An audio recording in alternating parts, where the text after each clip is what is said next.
This is the moment you've all been waiting for. DC and RC. Welcome to a brand new episode of DC. Coming to you, Lafayette, Louisiana. It's DC and RC. Hailing from Aurora, Louisiana.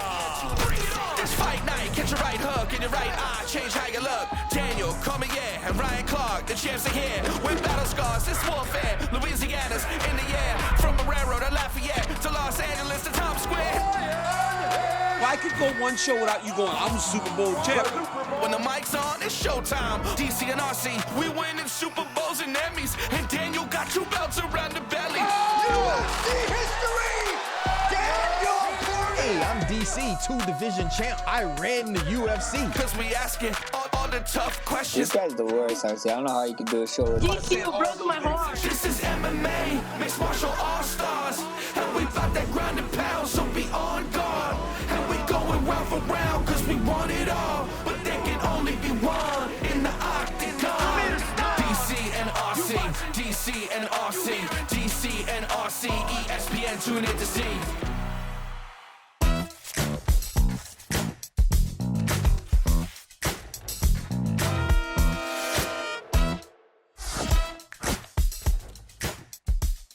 What's up, guys? Welcome to a brand new episode of DC and RC. I'm Daniel Cormier. That's my man, Ryan Clark. RC, today on the show, we go deep dive into UFC 294. Is Khamzat next? Islam Makhachev looks dominant. And as always, we tap in or we tap out. But RC, at the start of the show, they spelled Lafayette right. Finally, dog. They finally put some respect on my name, dog. They put some respect on my name. DC, do you want to know what I find the funniest about our new opening? Is they say you have 2 belts around the belly. Do you know how big your belly has to be to wear 2 belts simultaneously? Like, do you know that, man? Did you ever think, like, Hey, you know how much room and circumference Hey, you have to have in order for a rapper to write that you have 2 belts around the belly? Listen. He talking about the UFC championships, dummy. He talking about the UFC championships. And at least I'm not sitting on here just breathing heavy like Perk. You remember that time Perk was on that just sleep apnea? On live television, Perk just sleep apnea, breathing. I was like, at least I ain't up here breathing like Perk, bro.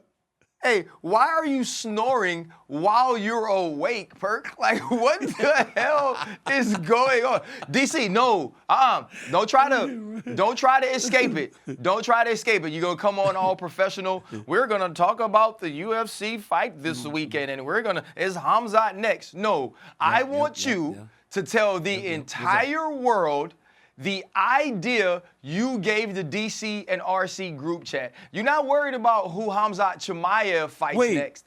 You have an idea for Islam Makhachev's next opponent. And I want you to tell the world, here first, before Dana, before any of the matchmakers You want it right now? You tell the world, start the show with it. Tell me, who do you think should be next up for Islam Makhachev? All right, man. Well, if I'm being completely honest, I got some friends that's probably going to be a little disappointed, but I know who Islam should fight next. And it's no disrespect to Gaethje or Chandler or anybody. I think Islam should fight Conor. I think Islam should fight Conor. I think Islam should fight Conor McGregor next. Because, listen to this now, and you have to listen, right? You have to listen, RC. It's built in. It's built in. It's the biggest money fight the UFC can make. And why not? You have Islam Makhachev, who looks to be a guy that's going to be a dominant champion. In order to have that dominant champion go to the next level of superstardom, you need a foil. You need a guy that can elevate him. The guy that can elevate him to that level is Conor McGregor. Because look at what Conor McGregor did, or beating Conor McGregor did for Dustin Poirier. Look at what it did for Khabib Nurmagomedov. And we're not even talking about all the other levels at which this just makes sense. You have Islam fighting Conor after the issues Conor has had with Khabib and everything else. You have Islam fighting Conor, the biggest star in mixed martial arts, coming back to the UFC. Ryan, It makes sense. And for the people makes that go, zero Conor McGregor sense. lost his last fight, it doesn't matter. It makes all the sense in the world. Conor Islam McGregor Makhachev lost his last versus 2 Conor fights. McGregor. Next. DC, I think, RC? bro, you're a Hall of Famer. You're a Hall of Famer. I was there for your Hall of Fame speech, bro, and it was moving, and you are smart, and you are accomplished, and you are successful, and your accolades speak for themselves. But this is the dumbest idea you have ever had. DC, no, this is why. Because you're not making this fight based off of the merits of the fighter. You're making this fight based off of the name. You're making this fight based off of the money. And before you talk, you are making this fight because you want to elevate your friend. Because you know, as good as he is, that nobody truly cares about the person Islam is without a Conor McGregor. That Islam is not reaching and touching and building this monstrous brand that you want your friend to have. Even though he's actually kind of witty, even though he's actually kind of funny, and he talks cash money stuff. You know he needs Conor, but you also know that Conor McGregor doesn't deserve this fight. That Islam Makhachev beating Conor McGregor doesn't mean anything for the UFC, doesn't do anything for the UFC. It's not a fight that people will anticipate in hopes that Conor McGregor beats him, because everybody knows that he's not. That he's not the same Conor McGregor. And I love him. He's my favorite fighter. RC, and this is why it's a no-lose situation. Because what if Conor wins? What if Conor wins? What if Conor beats the unbeatable Islam Makhachev? It doesn't mess anything up, because now you got your biggest star back in the pole position as the champion. But if Islam wins, now you have another Khabib Nurmagomedov in terms of star power, Ryan. Come on. How can you not see this? How can you not see this? Daniel Aloysius Cormier, if you continue with this foolishness, bro. I have a question for you. For you, MMA genius. Yes, do you believe Conor is going to beat Islam Makhachev? No, I don't. Do you believe that anybody else in the world, other than Conor McGregor and his family, will believe that Conor McGregor is going to beat Islam Makhachev? Yes. One of the biggest fan bases in the entire world will believe that Conor McGregor will beat Islam. You want to tell me why? You want me to tell you why? Because those same people believed the people that love Conor McGregor, somehow managed to make themselves think that he was going to beat Floyd Mayweather in a boxing match. Think about that, RC. Just think about the idea of how many people thought that Conor had a legit shot at beating Floyd Mayweather in a boxing match. So yes, you can actually sell to people that Conor could fight Islam Makhachev. And again, it's a no-lose situation. DC, if Islam wins, because you got to beat Conor. DC, when you're talking about that Conor McGregor was a combat sports god, right? That Conor McGregor was Leonidas. That Conor McGregor was Troy. That Conor McGregor, was Achilles. That Conor McGregor was Maximus. That Conor McGregor was bigger than life when it came to combat sports. And that Conor McGregor was fighting a Floyd Mayweather that was basically retired. That was done. That was only taking this fight because he believed it was a fight he couldn't lose. And he knew it wouldn't necessarily put a blemish on his otherwise unblemished record. That's why people believed it. People believed that he had so much in that left hand that it might happen. This Conor McGregor isn't that guy. This Conor McGregor beat Cowboy Cerrone, right? This Conor McGregor, that's his latest claim to fame. This Conor McGregor was knocked out in the second round against Dustin Poirier. His leg almost fell off in the first round, in the third fight with Dustin Poirier. He's been chilling. He was 740 pounds with 0% body fat last week. And he's fighting the best fighter in the world, pound for pound, in his prime. DC, it's a different scenario. RC, please. Go. Please, RC, let me in. Please, RC, let me in. RC, you just made the point for me. You literally gave me all the reasons why people thought he could fight. So, RC, it could be like, oh my God, Islam was just preparing for Alexander Volkanovski a little bit ago. Islam could be overlooking Conor. Oh my man, Conor's back at 155. He hasn't been there for a long time. I'm giving you all the reasons how people would see this, Ryan. I'm telling you, I have put on my Conor McGregor glasses right now, and I am explaining to you how that section of fans would go, well, Islam's going to look past him. Yeah, well, Khabib lost a round to Conor. If Khabib couldn't take Conor down, maybe Conor could have fought him better. Islam doesn't wrestle as much as Khabib. What if Islam stands with him? There are so many reasons that people can make up to make themselves believe that Conor McGregor could beat Islam Makhachev. I believe that by the time we got to fight week, the world would be ready to explode with anticipation to watch these two fight.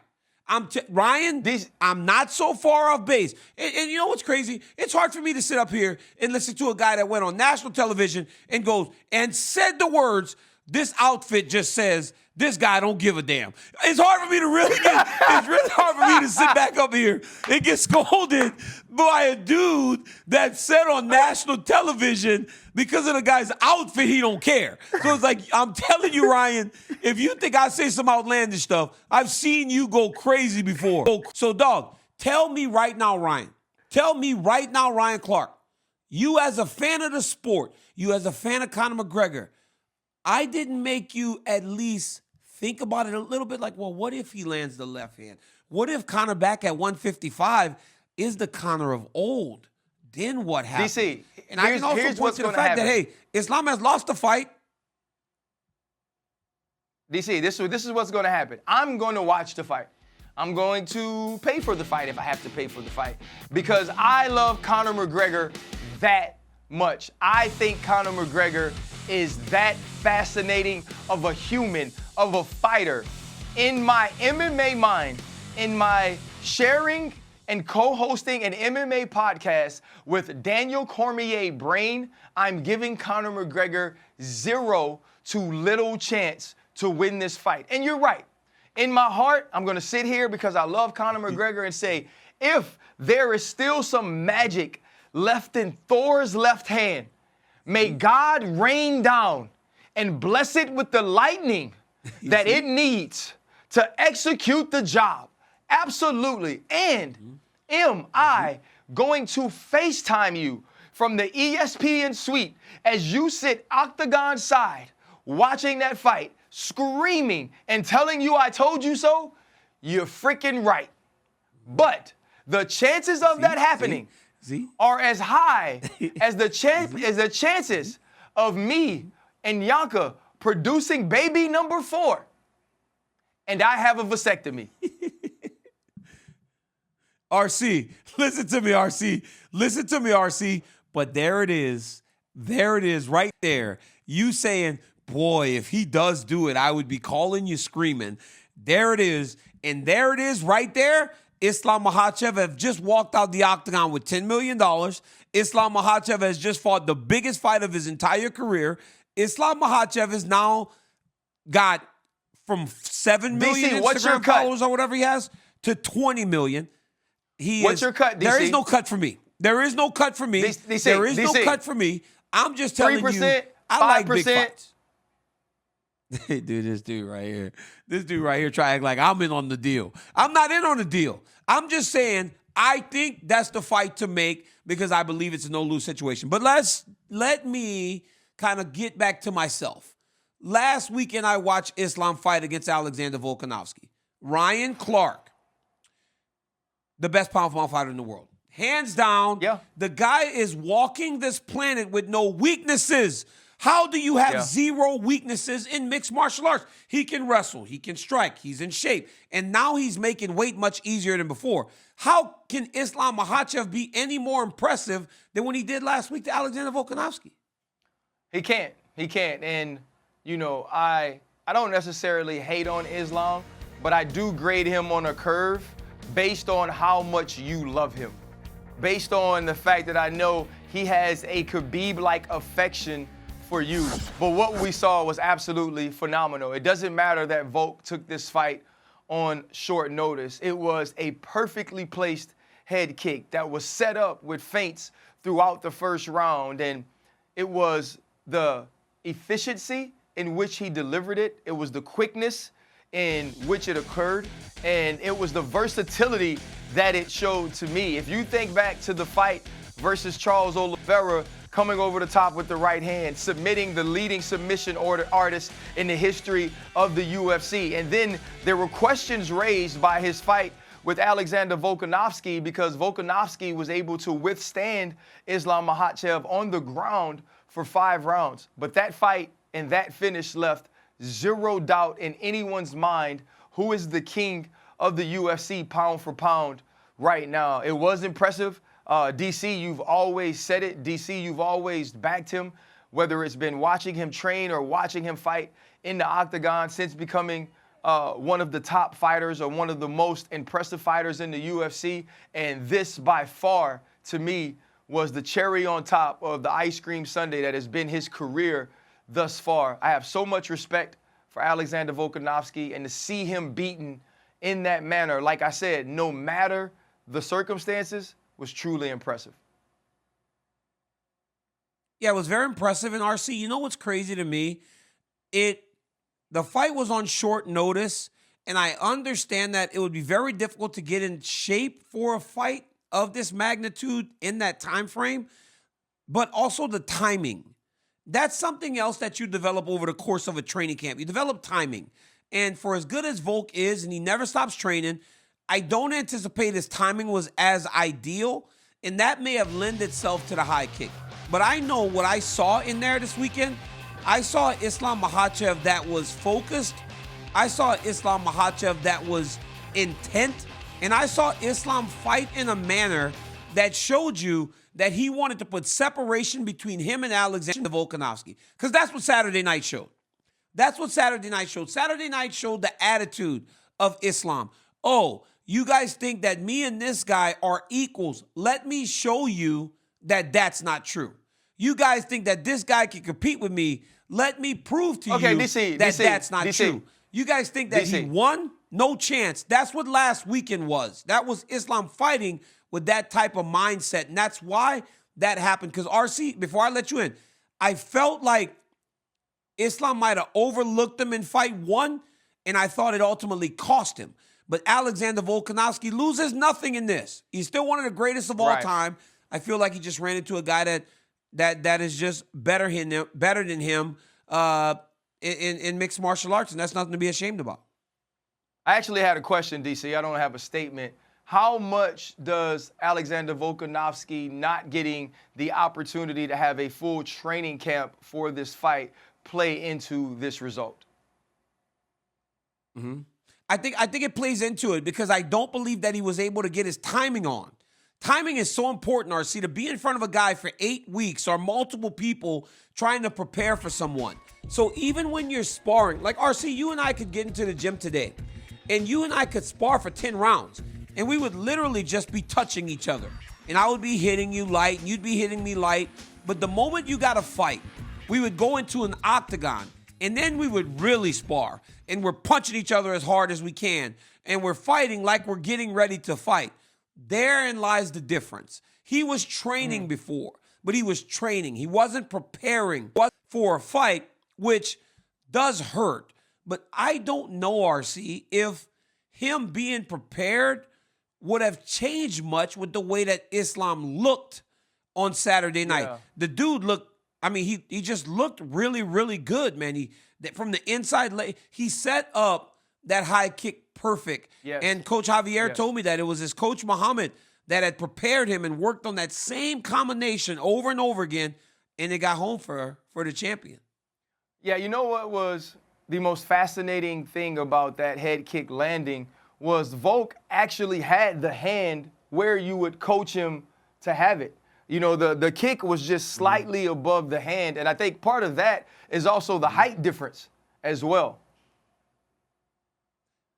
You got to have two, right? So that's where you got to have okay. two, right? So when you're kicking at me, RC, like, and this is what happened. I've been head kicked before. Whereas when Jones and I fought before, he would kick me, and I would kind of use this is called my guide hand, right? Okay. This hand guides the foot away from you so that you don't let the foot wrap around and hit you, or it breaks your arm. You can't take that impact on one hand. So even though, guys, you may see him with one hand up blocking a kick, that's not enough to stop that kick from wrapping around the head. So this needs to come across as your guide hand to kind of guide that foot back down away from your head. And that's what Volk missed. That's why he knocked him out. Even though he had it up there, he needed that guide hand up there to kind of block it down. Same thing happened with me a few times. Jones kicked me, Dustin, but because I had my guide hand Justin up, had the same it thing. would wrap. It didn't have impact. Yeah, Dustin and Justin was similar. Dustin had a hand up, but he didn't have the guide hand. Mm-hmm. Yep. Yeah, so we've seen that before. I actually didn't even think about boy's that, paying DC, attention. because it almost seemed that Volk not necessarily was ready for the high kick, but the constant fighting, the rounds of preparation and the repetition, you know, Volk did seem to try to protect himself, but then now you explaining having the guide hand and having two would definitely help. But you mentioned the way that Islam approached this fight, right? The preparedness, the coming out to prove a point that there was some separation between he and Alexander Volkanovski. You look at Khabib's last few fights, especially when you include Conor, you include Dustin Poirier, you think of Justin Gaethje, some of the biggest killers in the game. Where does Islam Makhachev now stack up to Khabib Nurmagomedov, in your opinion? I think Islam needs work still in terms of kind of comparing himself to the great Khabib. Because, Ryan, there's something to having a zero, right? There is just something to having that zero. To have a career that spans as long as Khabib's did and to never lose, no hiccups, no mess ups. Dude, we all know how great John Jones is, and he got himself disqualified to lose a fight and get rid of that zero. You just don't see that zero. Islam is great, but he also got knocked out. He made a mistake. Mistakes happen in mixed martial arts. So to be able to have a career like Khabib had and never make a mistake to lose, it's unreal to be that dominant. Now, if Islam continues to win fights and continues to beat guys in more title defenses, now you start to put him above Khabib and what Khabib did. But it's all about what they have shared together that allows Islam to be so great. Because my question to you is this, RC, because obviously I can't pick fights. When you look at the lineup of contenders at 155, and you look at Khabib and what he was when he retired, A, do you think if Khabib stayed, he would still be the champion? Because he seemed to be feasting on the guys in the weight class.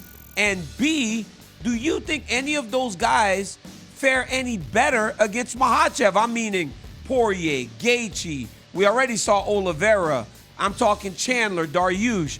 The only new guy that Khabib didn't fight was obviously Michael Chandler, Gamrot, and Dariush. But those three guys up top, obviously Oliveira didn't fight Khabib, but was in the same time. But do you see any difference in the way that these fights would play out? Talking Justin Gaethje, who would seem to be the next guy as the BMF champion after Charles Oliveira. You know, when you look at the Justin Gaethje fight, that's the most interesting to me because Khabib walked through Justin Gaethje attacks in the first round, which was something we don't normally see people do, right? Justin Gaethje landed, and Khabib just wasn't fazed by it, and I believe that's why you see him get overwhelmed and eventually submitted. I think Khabib Nurmagomedov is still the champion if he's fighting today, and maybe Islam Makhachev is the #1 contender. But when you look at that murderous row of what it seems to be lightweight, the one thing missing is this. The Conor Khabib Nurmagomedov fought was the real Conor.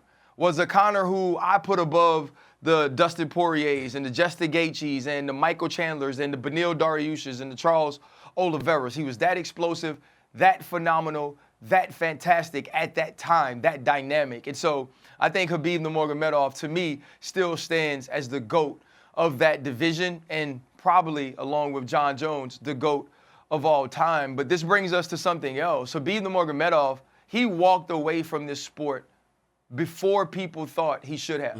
And he walked away for his own reasons. But so many times for athletes, it's so difficult to deal without having the one thing you love. And normally it's when you retire or when you're forced to retire or when the game or sport no longer loves you. But Alexander Volkanovski has been faced with this during his championship career, and he had some things to say about it at his presser.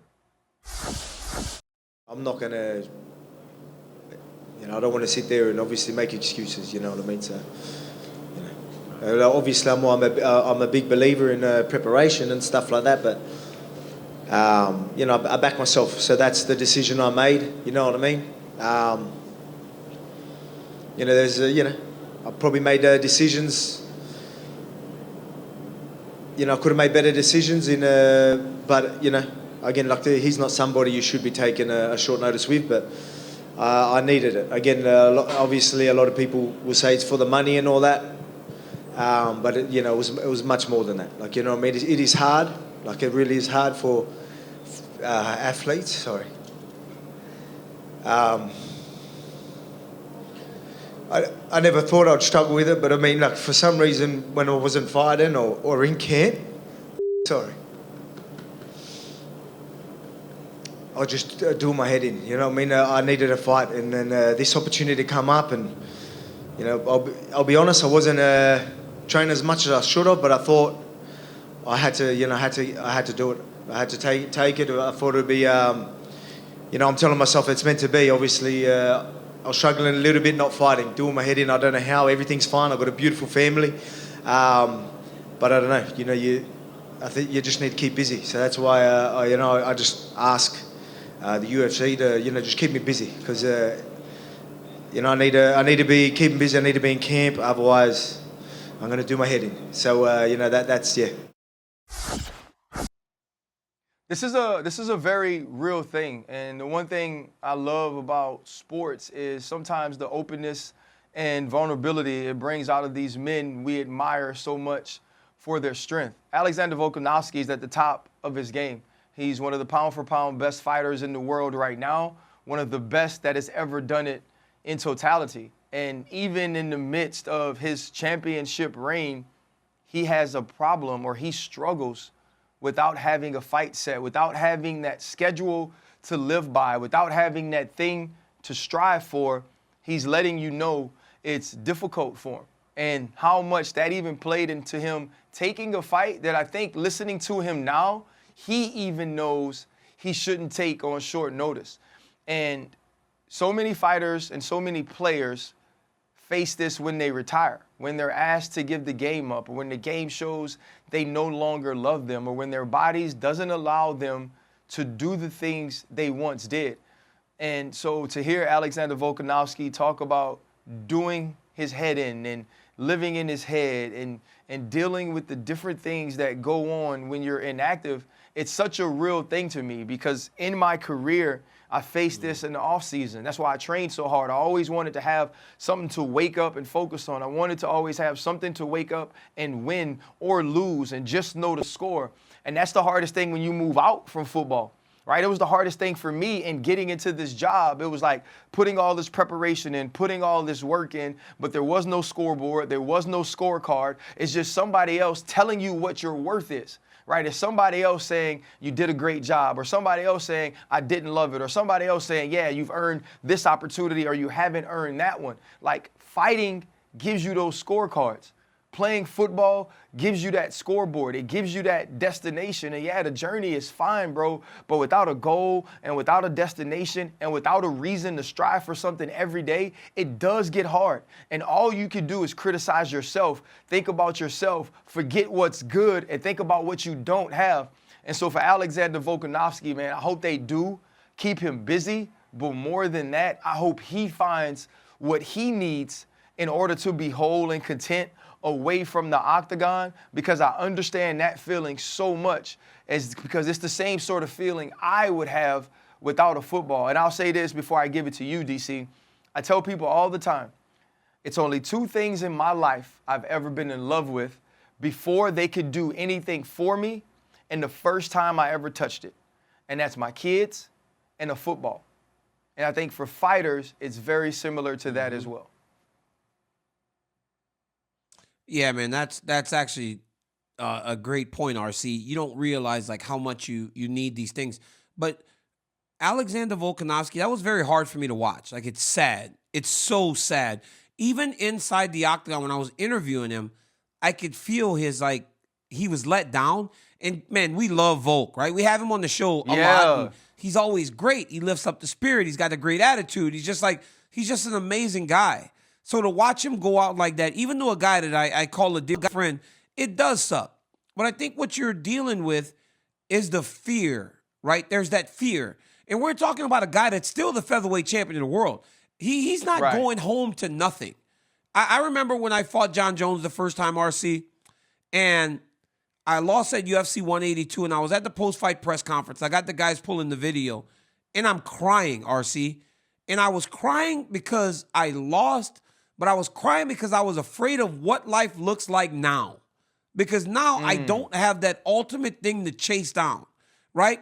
Before I was chasing John Jones, the unbeatable guy. I was chasing down the light heavyweight championship. And now I'm like, well, what's next? What now? When I leave this place, what do I have to chase? And I think that's kind of what's happening to Volk, right? Volk has always had this idea that he could be a 2-division champion. And great champions, not just good champions, not just people that hold the belt, people that hold that belt and have bigger mindsets than what is normal, start thinking about, how do I make this bigger? Conor McGregor changed the way the world is looked at. I don't care what you think about him. He made it possible to think about being a champion in 2 divisions. So the biggest minds, the greatest athletes start to think about it and talk about it, so you have something to chase, even if you are the champ. Islam talking about now, maybe fighting 170. It's just the idea that there's something more out there. And that's what Volk is struggling with. That fear of the unknown. Sure, he can go down and he'll defend his championship against Ilya, and we'll see how that fight plays out. But what's next always needs to be something so grand that normal people can't even comprehend it. So when I watch that man talk about he was doing his head in, I don't know exactly what that means, but I think he's just constant in his mind like, man, what now? What now? What now? Dead now. Time is not good for high thinkers. We need to be doing something more. And it's sad. You can see Alexander Volkanovski trying to process his way through that. And I hope that it all works out for the champ. But yeah, man, that fear of the unknown is the worst. And like you said, even getting into this, RC, as much as we love each other, we have to have a competition to come on this show and be better. You have to show that you know enough to sit upside me and belong. Just like you made that comment earlier. And I was like, good, RC. You're paying attention, because I have to show when I go on all the shows on ESPN, I belong there. Or if I go on the show on any other thing I do, I belong there. And we create this competition because it's what we've done our entire life. There's never been a day where somebody didn't say, Ryan Clark, you got to be the best football player out here. Or Daniel, wrestle better, do better. And because of that, we become great. And Volk is dealing with that himself right now. And I wish the champ all the best. Me too, man. You know, the saying goes, and you from the South, man, an idle mind is the devil's playground. You know, and it doesn't necessarily just mean for evil thoughts. It just means for the thoughts that become so intrusive, we forget the blessings we have or how lucky we are. And, you know, I've dealt with those things. And just a small part even about me is like I struggled with TV for a little while and was thinking about quitting because I was like, man, I feel like I'm working hard. I feel like I'm doing this and I'm doing that, but I'm not getting what I believe I deserve, or people don't see it the way that I see it. And I was like, I just wish I had a scoreboard. And so what it had to become for me was like, it's just about the process. It's just about the work. It's that if I am on TV, like the same way I love everybody I work with, or I loved everybody in my DB room. Yeah, like there were days, like every day, my goal was to be better than Troy.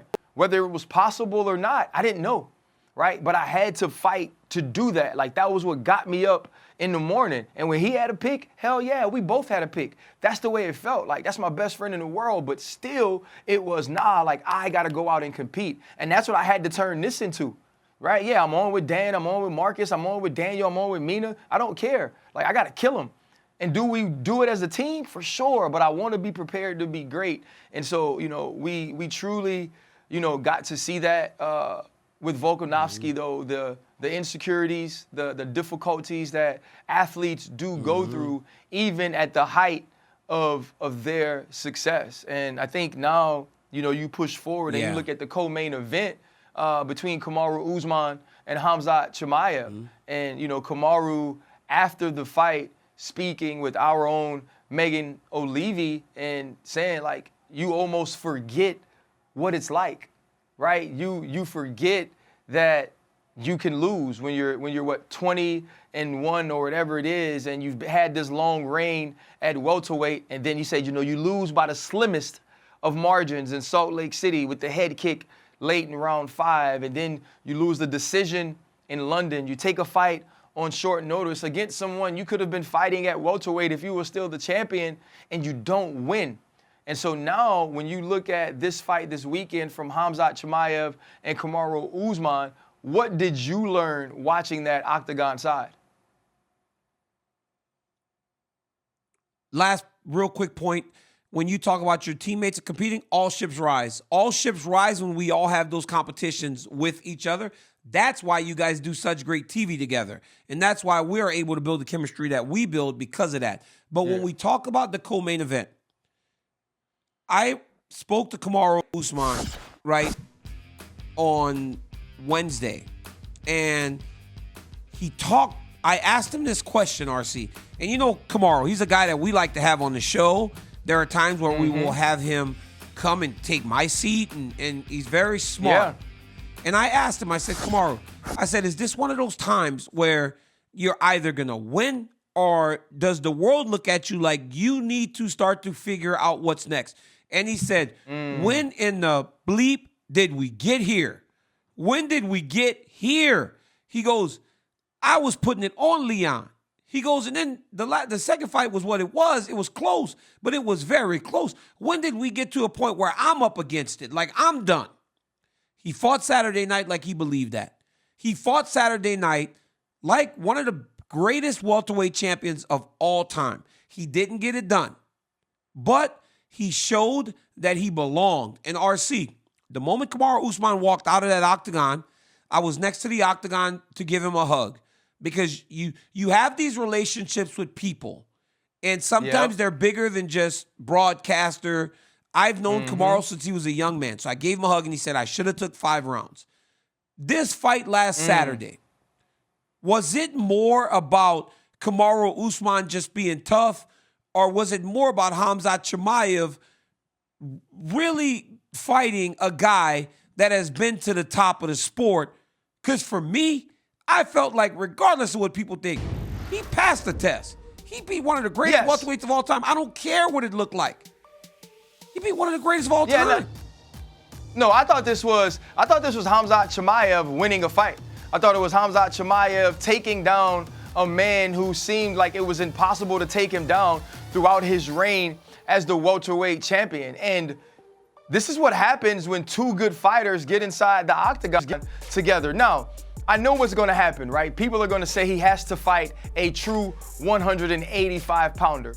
Can he dominate the way he dominated Kamaru Usman in the first round from a grappling perspective against a bigger man? And I think all of those things are fair, but why wait? Why put somebody else in front of him to be up next for Sean Strickland? Give him that fight. And I think you give him that fight because he's earned it. When you look at the war with Gilbert Burns. He was able to beat Kamaru Usman, and I agree with Kamaru. If it goes 5 rounds, maybe we see a different result. Khamzat said his hand was broken, and it hindered his wrestling. But I don't necessarily believe that because we saw the takedowns late in the second and also in the third round.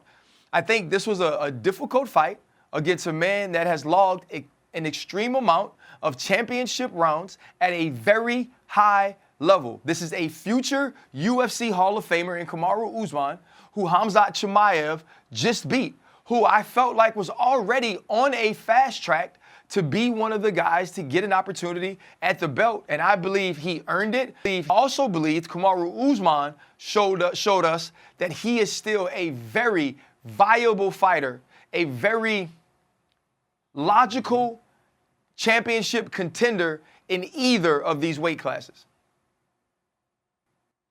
You know what's the best thing about Saturday night? It felt like both of them lost nothing because it felt like even in defeat, Kamaru Usman still presented himself as a middleweight champion, a middleweight challenger, or a guy that can go back to 170. There are a lot of options for him at 172. Kobe Covington wins. That dude can go, hey, man, I'm 2-0 against this dude. Let me get my shot.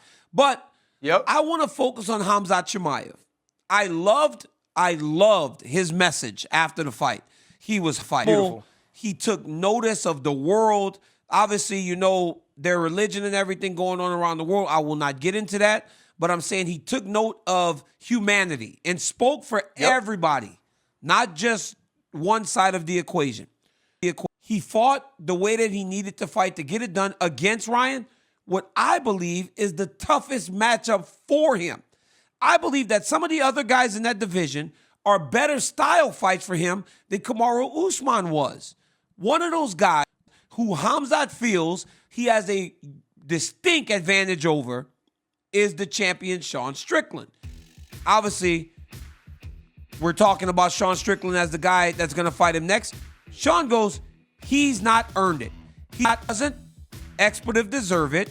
Getting a decision with a welterweight off the couch is not expletive earning it. Khamzat Chimaev then says to Sean Strickland, you know how easily I can finish you. That's what he told him. Those guys have trained together. There are stories, RC, about what happened in those training sessions. I believe Khamzat's next. I believe Khamzat should be next. But you said 3 times he's earned it. The champ says that he hasn't earned it. Is the champion saying he hasn't earned it under the impression of not really wanting to fight him, or feeling that there's just someone else at 185 that he thinks should be next? Because he did beat a guy off the couch. He did beat a welterweight. But he just beat one of the greatest welterweights of all time. I don't know if there's a win in the middleweight division outside of Robert Whittaker or Israel Adesanya that carries the value, win that he got Saturday night against Kamaru Usman. Hey, man, first off, Sean Strickland ain't deserved no title shot. Like, let's be real, right? Let's be real.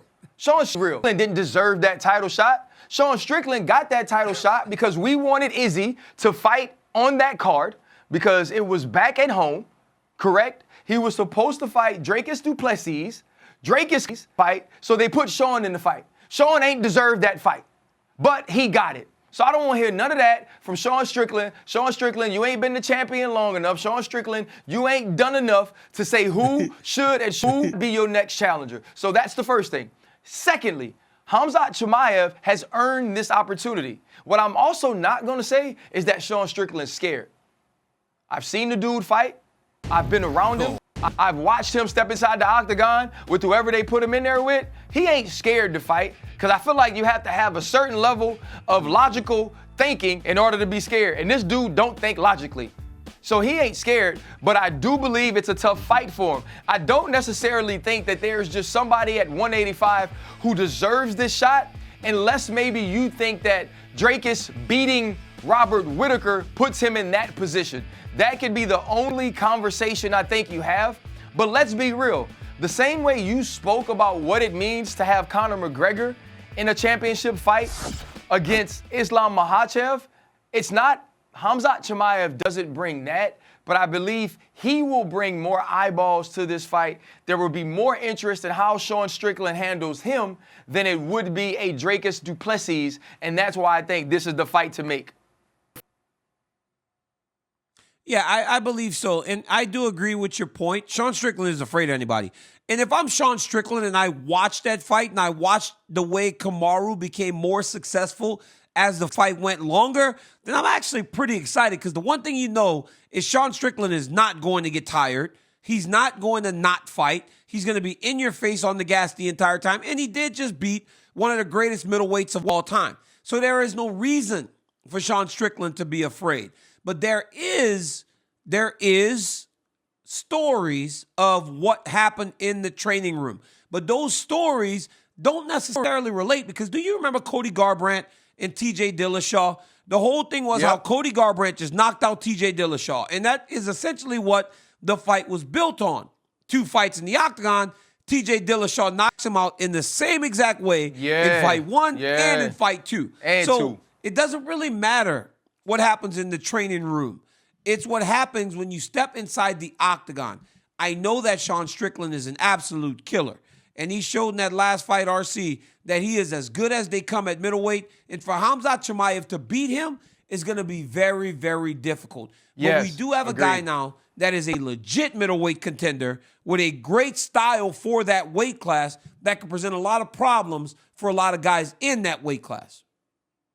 No, I absolutely agree. And when you think about what the entire fight card was, the co-main event, the main event, it was an excellent fight card for Abu Dhabi. I mean, it just was a great week as a whole. And apparently, DC, you had yourself a hell of a week, too. When you were 170 out, you didn't feel strong. Let me see. Yeah, he's strong. Okay, this guy's a middleweight now. Picks you up. Big strong guy. Hey, wait, remember last time I killed you? Look, see, look my underhook. Look, I got the underhook. You see this? Stop.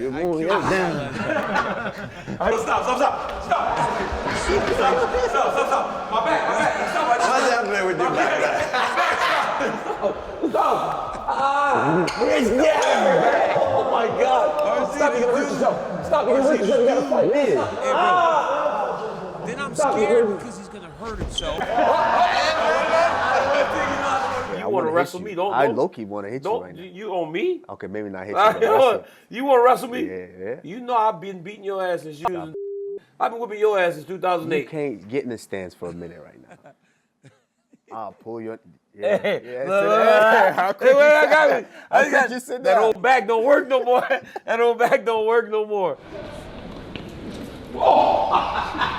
This is not wrestling. This is fighting. This is not wrestling.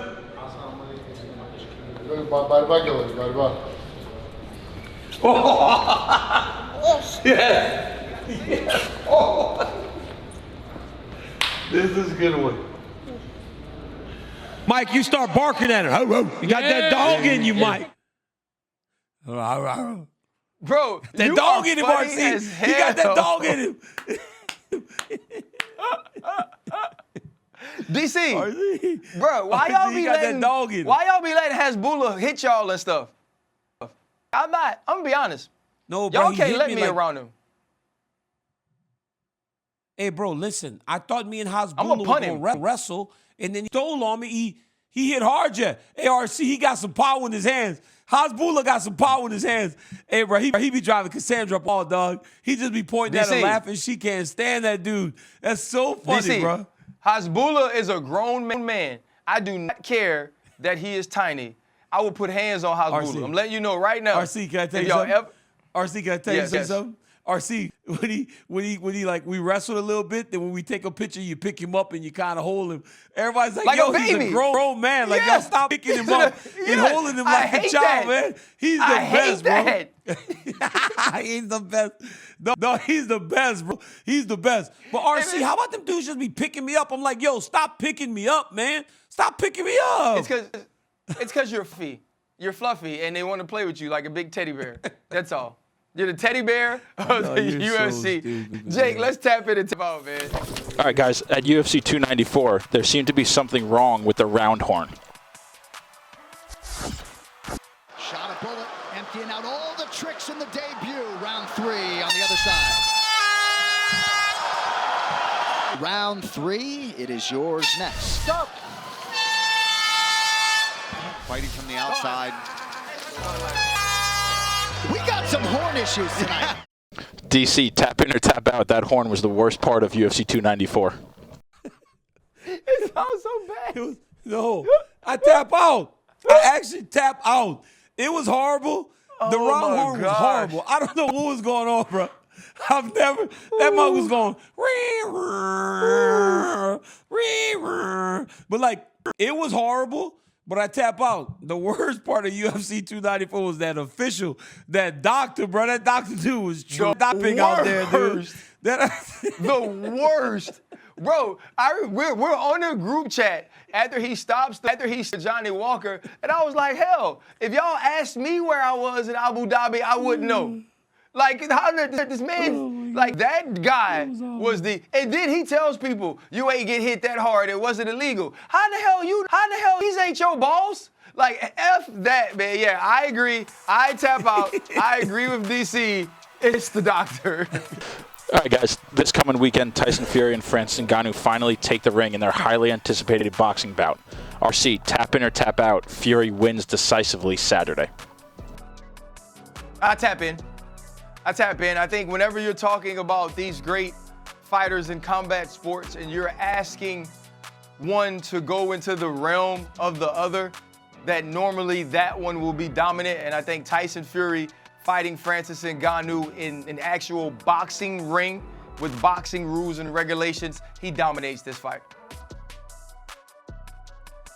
Unfortunately, I have to tap in Corporate Jake because it would be like what I said earlier. Can we really convince ourselves that he's going to beat Tyson Fury when we tried to convince ourselves that Conor McGregor was going to beat Floyd Mayweather? It isn't ideal. It isn't true. And honestly, I think that Tyson Fury scheduling his next bout tells you what he thinks. He felt the fight this weekend with Francis Ngannou. But I will say this. If they fought in mixed martial arts, Francis would win. So let me just give you my little freaking, give my boy a little love, because it's just a little bit hard for him to go into that realm and try to win a fight. Corporate J. All right, guys, you've heard of the Madden cover curse. How about the UFC cover curse? In the 5 years of the UFC, fighters on the covers have gone 2, 7, and 1. DC, tap in or tap in UFC cover curse. Let me tell you something, man. Let me tell you a big thing on Madden, but why would it not be on UFC? It is the truth. Like, there's a curse. It is the greatest honor can get. But bro, look at George Masvidal and Izzy now. That's crazy. Look at what happened to Ronda. And I mean, Gustafsson somehow was on the game because he fought John.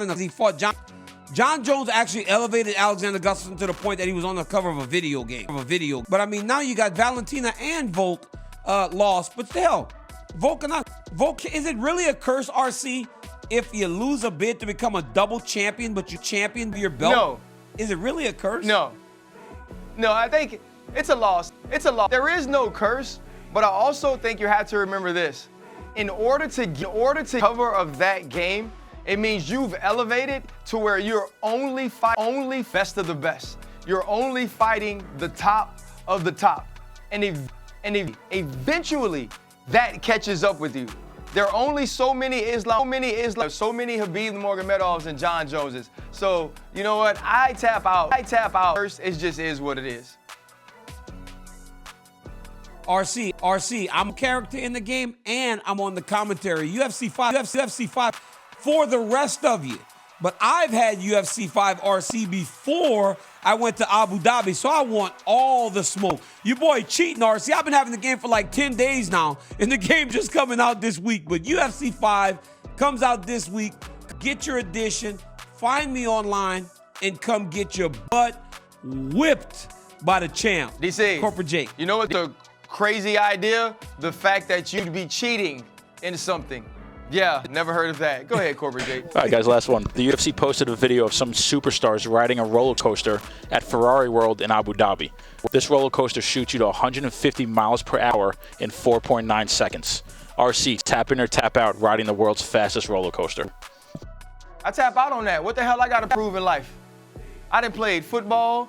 I won a Super Bowl. You heard the beginning of the show. I ain't got nothing to prove. I ain't worried about none of these folks. I am not riding a roller coaster that go that dang fast. That makes zero sense to me. DC can get on it. I ain't getting on it. I'm so scared. I'm so scared of roller coasters, but I'm so scared of roller coasters. Justin Gaethje was loving it, Ryan. He was like, oh, it was the greatest thing I've ever dealt with in my life. He loved how fast it went. But RC, before we go, thank goodness you finally did it. You finally did it because everybody was like, DC, you said if you could go one show without RC saying I won a Super Bowl. Well, there it is. Ryan Clark once again goes, I won a Super Bowl. I ain't got nothing to prove. So RC, how that Super Bowl felt for you? I mean, thank you, RC. You finally did it. I want to ask you one question, RC. Do you feel like you're walking on air more when you won that Super Bowl you talk about all the time, or talk about Emmy that is now so right every shot that I got to see when I see you on ESPN? My goodness, RC, be humble a little bit. Bro, first off, I didn't want to put the trophy there. I wanted the trophy to stay in the box the same way the ring stays in the box. That ain't my fault. Y'all did that, right? And anyway, I am Ryan Clark, Super Bowl champion, every winner. That is Daniel Cormier, 2 division champs with 2 belts around the belly. He did it hey, again. and these aren't Hermes belts or Ferragamo belts. These ain't thin belts. These big belts that fit around his belly. Catch us every Tuesday wherever you get your podcast. And at midnight on ESPN2, 2 division champ, 2 around the belly. Daniel Cormier. There he is, people. There he is. There he is.